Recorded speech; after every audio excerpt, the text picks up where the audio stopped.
America is not broke.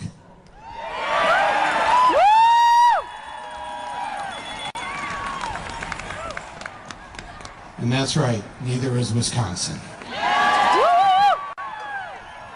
America is not broke.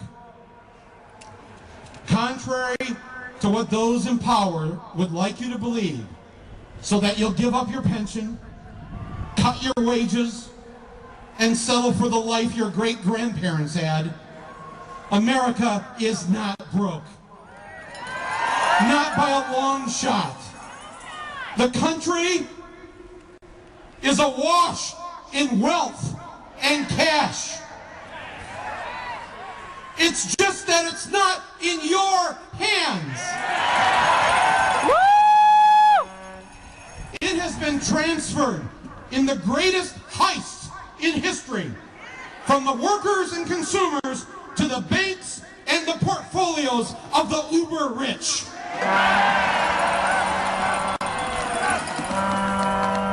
Right now, this afternoon, just 400 Americans, 400, have more wealth than half of all Americans combined.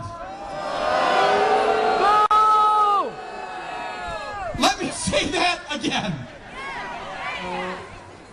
And please, someone in the mainstream media, just repeat this fact once.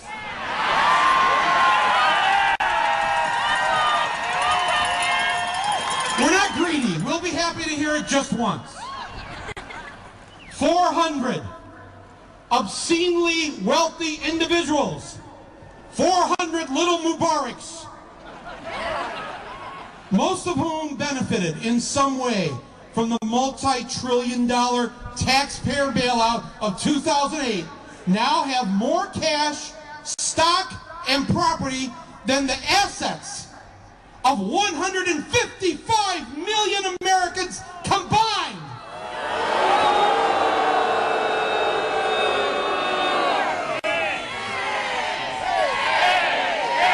It is a shame.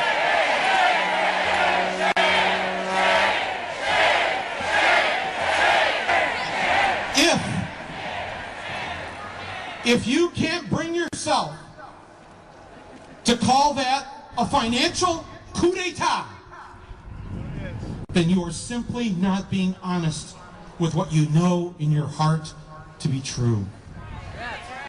But I can see why people don't want to even think about this. For us to admit that we have let a small group of men abscond with and hoard the bulk of the wealth that runs our economy would mean that we'd have to accept the humiliating acknowledgement that we have indeed surrendered our precious democracy to the moneyed elite. Wall Street, the banks, and the Fortune 500 now run this republic.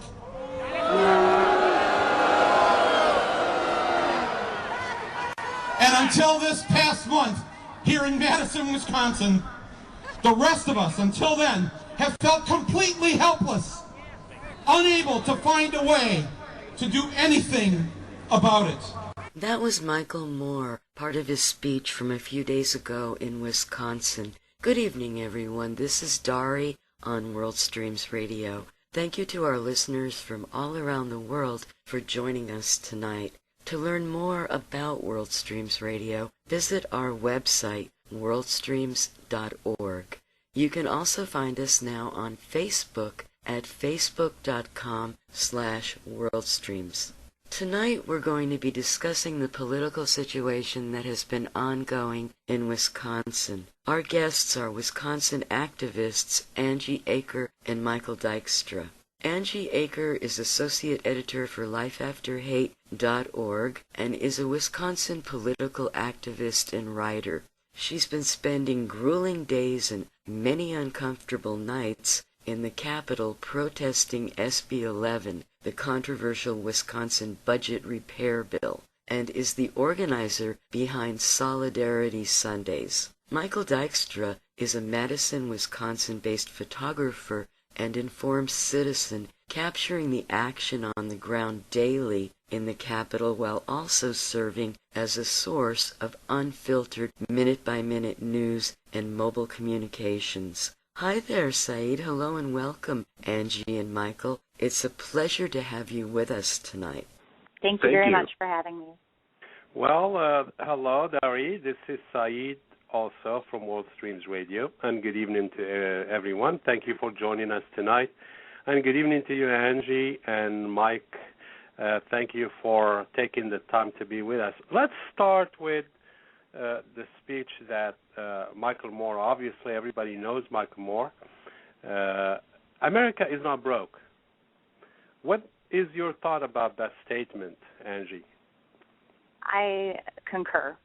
The country is not broke. We've been investing in our billionaires and in our corporations year after year and investing in wars. We haven't gotten anything back on those investments.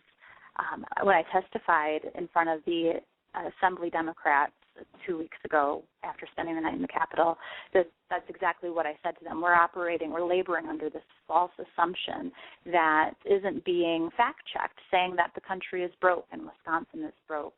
And I said we've been making these investments in the wrong things, in the billionaires and the corporations and the wars.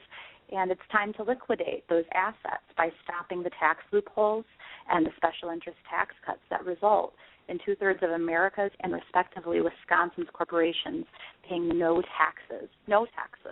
So it's not even like we're asking for those taxes to be raised. We're asking for them to pay taxes at all. So we need to end these two wars that have no beneficial outcome for us or Afghanistan and Iraq as well. If we did those two things, we would have no budget crisis in America. So from your photographic lens, Mike, is this a Republican versus a Democrat issue, or is it an American issue?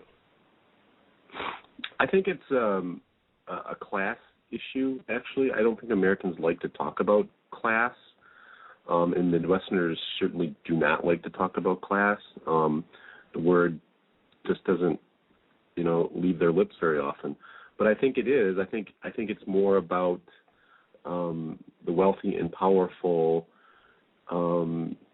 really waging, the war sounds like an extreme word, but it is kind of like a war now against the middle class, against the working class. They are trying to, I think they're looking for ways to fill their pockets with even more money. That's the impression I get. And there's this middle class with what they think is entitlements, and they want to take them apart. They want to dismantle them. That's the way I see it. So you're saying, Mike, that greed is the first motive behind trying to curtail unions.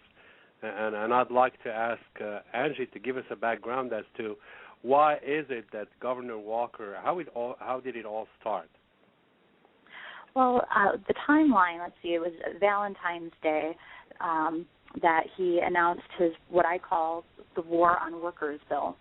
It had controversial collective bargaining parts in it, removing the rights of public workers to collectively bargain with regards to anything but wages. He planned to have it move through the Senate and the Assembly, I believe within 3 to 5 days. He introduced it and he had scheduled it so that it wouldn't have much time for debate or, for anybody to really figure out what else was in the bill, let alone get the information out to the general public so that the public could weigh in on it. And the bill included things like cuts to public programs like Badger Care, which is our state-subsidized insurance for the unemployed and for the working poor. It also gave him the sole ability to sell public utility operations to private entities in no-bid contracts, which basically would have given Walker carte blanche to do anything as he saw fit for selling off anything that the public in the state of Wisconsin owned. It also splits off University of Wisconsin-Madison from the rest of the UW system, which is something that on its own accord would be drawing massive protests. But because it's wrapped up in this deeply and multidimensionally tragic bill with all these other portions in it, it's really receiving very little attention or very little discussion.